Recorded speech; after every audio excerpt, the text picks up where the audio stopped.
المدينة المحاطة بأسطورة طلعها البحر الأبيض المتوسط واتدفنت في الرمال لأكتر من 1000 سنة تقريبا. فيا ترى إيه هي الحكاية؟ تعالوا نعرف مع بعض.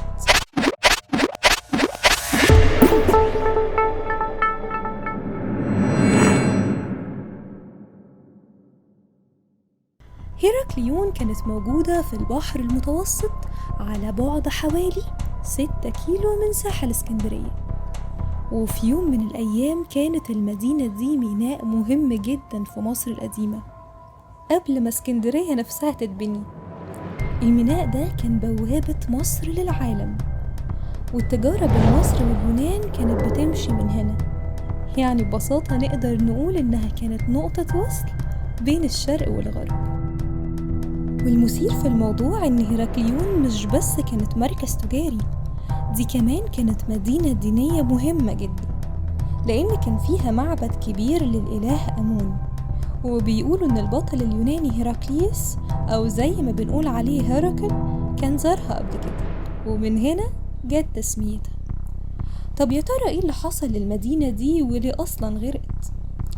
العلماء بيقولوا إن السبب كان زلزال أو تغيرات جيولوجية هي اللي خلت الأرض تحت المدينة تنهار وتغرق في البحر. وفضلت المدينة دي مختفية لحد سنة 2000 لما اكتشفها عالم الآثار الفرنسي فرانك جوديو بعد سنين من البحث هو وفريقه.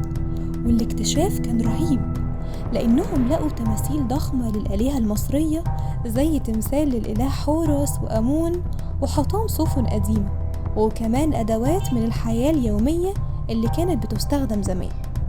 ده غير كمان الكنوز اللي كانت موجودة جوه المعابد والسفن الغرقانة. هيراكليون فضلت لفترة طويلة مجرد أسطورة، لكن النهاردة بقت جزء مهم من تاريخ مصر القديمة اللي بنقدر نشوفه في القطع الأثرية اللي اتجمعت من قاع البحر وبتتعرض دلوقتي في أغلب متاحف العالم. وبكده تكون حكايتنا عن المدينة الغرقانة خلصت، لكن حكاياتنا في الكلام على إيه لسه مكملة.